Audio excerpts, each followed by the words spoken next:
అసలు మనకి సైకిలే లేనప్పుడు కాలినడకన వెళ్ళేటప్పుడు ఏమనిపించిందంట? సైకిల్ ఉంటే బాగుండు కదా, ఒక మంచి సైకిల్ ఇయ్యేది దేవా, ప్రార్థన చేసుకో. దేవుడు ప్రార్థన విని దయదలిసి సైకిల్ ఇచ్చాడు అనుకోండి, నెక్స్ట్ సైకిల్తో తృప్తి చెందుతామా?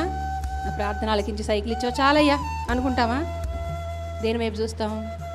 పక్కన ఎవరో మంచి ఏదో వేసుకొని పోతూ ఉంటారు. ఈ మధ్య చాలా రకాలు వచ్చేసినాయి కదా, రాయల్ ఎన్ఫీల్డ్, పుల్సరు చాలా వచ్చేసినాయి కదా ఇవన్నీ.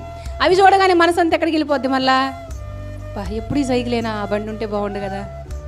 సరే దేవుడు ఏదో దయదలిసి ఆ బండే ఇచ్చాడు, ఇప్పుడైనా తృప్తి ఉంటుందా? ఇప్పుడు తృప్తి ఉండదు.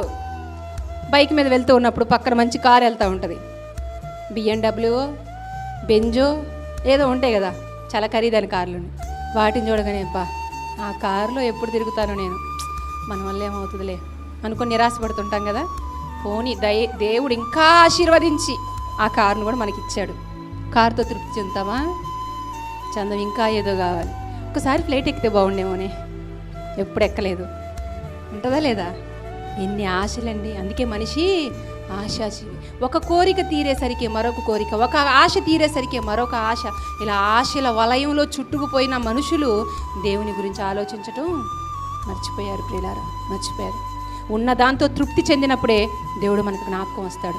ఉన్న దాంతో సంతృప్తిగా బ్రతుకుతున్నప్పుడే మనం దేవుని కోసం బ్రతకగలుగుతాము. కానీ ఏదో కావాలని వాటి వెనకాల మనం పరిగెడుతుంటే గమనించుకోండి, చివరికి మన అడుగులు ఎక్కడికి తీసుకుని అంతే తెలుసా?